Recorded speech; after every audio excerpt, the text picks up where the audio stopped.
Hi, welcome to another episode, and today we're going to talk about the firmament, or in Hebrew, the Raqia.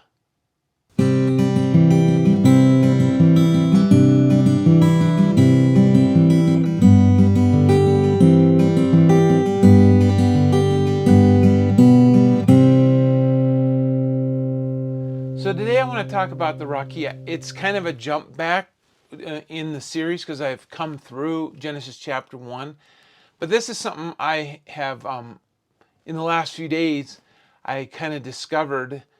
I was watching a video from a scholar, and he was talking about the Raqia, and it made me think, and I wanted to share with you what I have learned. And so I'm going to read from Genesis 1 6 through 7. And God said, "Let there be a firmament in the midst of the water, and he let it divide the waters from the waters. And God made the firmament and divided the waters which were under the firmament from the waters which were above the firmament. And it was so." So scholars have traditionally believed that a lot of them that what's being described here is the Hebrews thought that there was water way up in the sky above the clouds, above this firmament. And some of them say they believe there was windows or holes that would open up and let the water coming out. Now, frankly, I think that's all silly. I do. Yesterday, I took a drive. My wife and my daughter, we took a drive up in the mountains, and there was some rain clouds that came, storms and rain. And in where I live, you can see long distances, and I believe that's the way it is back in Israel too, from a high point. And it's obvious to see the sheets of rain coming down. And when the clouds come, there's rain, and when there's no clouds, there's no rain. So I mean, these people weren't stupid. So to think that, I think it's ridiculous to think that they were thinking that there was some sort of water reservoir held up behind this firmament. Now, the firmament, the King James translators use the word firmament, which I believe is basically a made-up word, English word, to represent what rakia meant. And the verb form of rakia is raka, and it means to hammer something out. You can find it in the use in the Bible where they're hammering something out and making a sheet out of metal or something like that. And so it's this idea that it's some sort of surface that's there. And so I was thinking about this, and I was wondering what possibly could be thinking about. And when I was, like I said, I was did this drive, and then that night I'm thinking back upon it, and I asked myself, you know, what what holds up clouds? Have you ever thought of that? What holds up clouds? Because clouds are made up of water. And so I did a quick Google search, and I was surprised to find out there were a lot of people who were asking this question: why do clouds float? And there was quite a few different answers.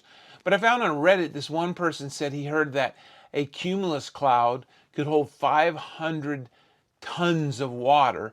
And how could 500 tons of water stay up higher than in the sky, way up in the sky?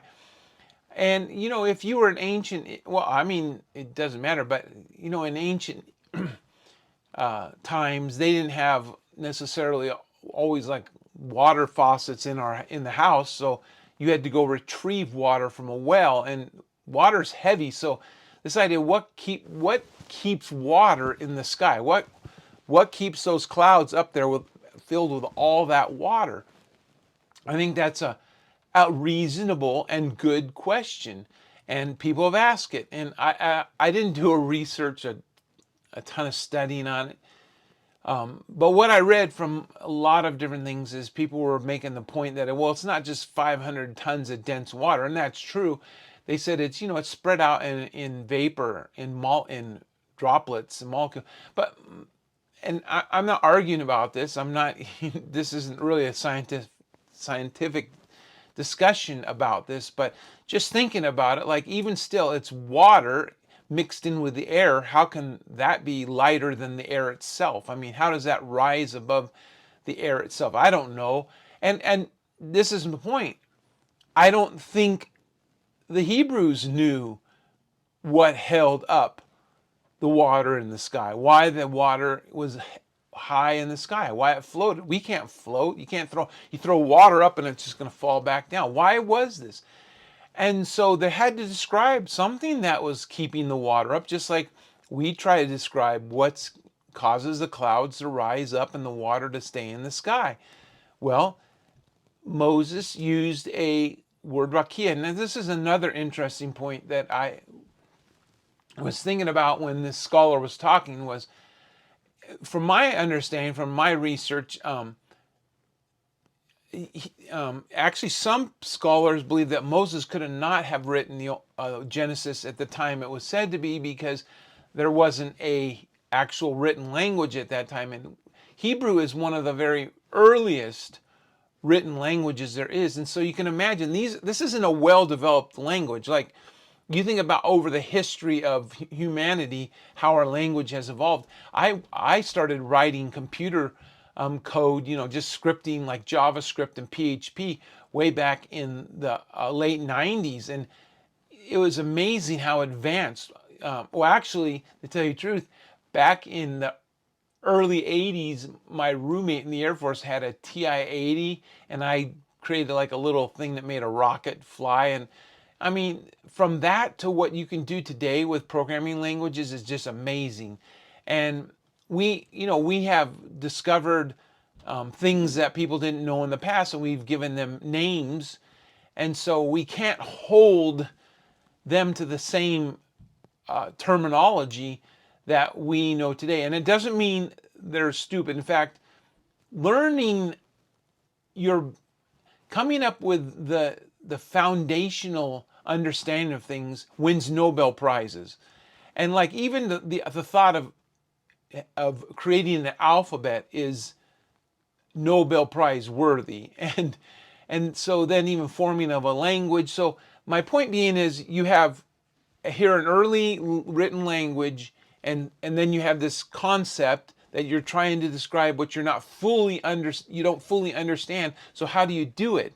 And this seems just amazing to me. It's like, how did this happen? I mean, to me, you may not think so, but I think that's the hand of God guiding Moses to write that there was this barrier, like some sort of barrier, some sort of ceiling, some sort of surface that would keep the clouds, the water up above the waters that are below, and create this gap between them called the sky, where the birds will end up flying. And so I just thought that was interesting. You take it for what it's worth, but it seems to me pretty interesting. It seems to me, I mean, in my mind, it makes the most sense of what was trying to be said. Because just ask yourself, go outside and think, if you didn't know much about anything, but you just observed the sky for a week or a month or a year, and you would realize that water comes from clouds.